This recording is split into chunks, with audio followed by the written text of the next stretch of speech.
తెలుగుదేశం పార్టీలో టికెట్ అమ్మకాల రగడ రాజుకుంటోంది. ఇప్పటికే తిరువూరు ఎమ్మెల్యేగా ఉన్న కొలికిపూడి శ్రీనివాసరావు తన అసెంబ్లీ టికెట్ కోసం 5 కోట్ల రూపాయలు తీసుకున్నారు అంటూ కేశినేని నానికి డబ్బులు పంపించిన బ్యాంక్ డాక్యుమెంట్స్ కూడా వెల్లడించారు. దాంతో తెలుగుదేశం పార్టీ అధిష్టానం కంగు తినాల్సి వచ్చింది. కొలికిపూడి శ్రీనివాసరావు ఆధారాలు సహా బయట పెట్టడంతో కేశినేని నాని కూడా కలవరపడాల్సిన పరిస్థితి వచ్చింది. ఎమ్మెల్యే టికెట్ కోసమే 5 కోట్ల రూపాయలకి తీసుకుని ఇంత భారీగా టికెట్లు అమ్ముకుంటారా అన్నట్టు చాలా పెద్ద చర్చ సాగింది. తిరువూరుతా కదా ఇలా వ్యవహారం నడుస్తుండగానే తాజాగా రైల్వే కోడూరు వ్యవహారం తెర మీదకు వచ్చింది.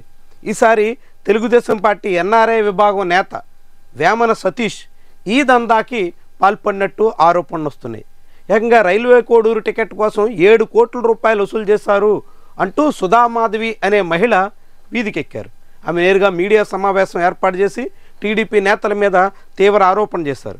తన దగ్గర టికెట్ ఇప్పిస్తానని డబ్బులు తీసుకుని తిరిగి డబ్బులు కూడా ఇవ్వకుండా టికెట్ లేకుండా అన్యాయం చేశారు అంటూ ఆమె వాపోతుంది.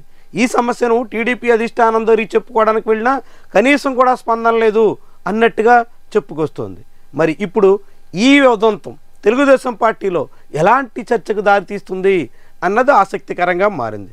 వాస్తవానికి కొలికిపూడి శ్రీనివాసరావు కానీ మాధవి కానీ వీళ్ళెవరు తెలుగుదేశం పార్టీ వ్యతిరేకులు కాదు. ఇప్పటికీ తెలుగుదేశం పార్టీలోనే కొనసాగుతున్న నాయకులు. కొలికిపూడి టీడీపీలో ఎమ్మెల్యేగా ఉంటే మాధవి ఎమ్మెల్యే టికెట్ కోసం చివరి వరకు రేసులో నిలిచిన నాయకురాలు.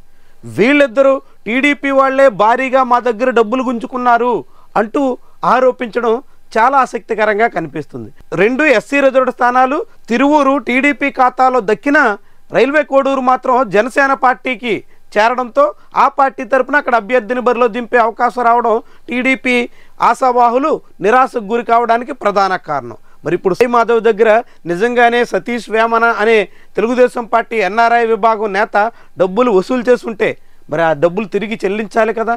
డబ్బులు చెల్లించకపోగా తమను వేధించే ప్రయత్నం చేస్తున్నారు. పోలీసులు అండుంది, నేతల అండదండలు ఉన్నాయి, ఏం చేసినా చెల్లుతుంది అన్నట్టుగా బెదిరిస్తున్నారు అంటూ ఆమె వీధికెక్కి వాపోవలసిన పరిస్థితి రావడం దేనికి సంకేతం? ఎమ్మెల్యే టికెట్ ఇస్తానని 7 కోట్ల రూపాయలు వసూలు చేస్తే టికెట్ రాకపోతే ఆ డబ్బుల్ని తిరిగి బదలాయించాల్సిన దశ నుంచి ఇంతగా ఎందుకు బరి తెగిస్తున్నారు అనే చర్చ ఇప్పుడు సాగుతోంది. మరి దీనికి తెలుగుదేశం పార్టీ అధిష్టానం ఏమంటుంది? కొలికిపూడి శ్రీనివాసరావు కేశినేని చిన్ని బండారం బయట పెడితే కొలికిపూడి నోరు నొక్కే ప్రయత్నం టీడీపీ నాయకత్వం చేస్తుంది అన్నట్టుగా ఒక వాదన ఉంది. సరిగ్గా ఇదే సమయంలో ఇప్పుడు సాయి మాధవి చాలా తీవ్రంగా రోధిస్తూ తన కుటుంబం రోడ్డును పడింది, ఉన్న ఆస్తులన్నీ అమ్ముకుని 7 కోట్ల రూపాయలు కట్టబెట్టాం, అయినా సరే టికెట్టు ఇవ్వకుండా తిరిగి డబ్బులు చెల్లించకుండా మమ్మల్ని బజారు పాలు చేస్తున్నారు అన్నట్టుగా వాపోవలసిన పరిస్థితి వస్తే టీడీపీ నాయకత్వం ఎక్కడెక్కడ ఎన్ని టికెట్లు ఏ రీతిని అమ్ముకుందో అనే అనుమానం చాలా పెద్ద స్థాయిలో కలుగుతుంది. పైగా 2 ఎస్సీ రిజర్వ్డ్ సీట్లలో వసూలు చేసినటువంటి వాళ్ళిద్దరూ కమ్మ నేతలే కావడం కీలకమైనటువంటి పరిణామం. అనేక చోట్ల టికెట్లు ఇప్పిస్తామని చాలామంది నాయకుల నుంచి భారీగా కమ్మ కులానికి చెందిన చంద్రబాబు సన్నిహితులు నారా లోకేష్ అనుచరులు ఈ రీతిన దందాకి పాల్పడ్డారా అనే సందేహం బలపడుతుంది.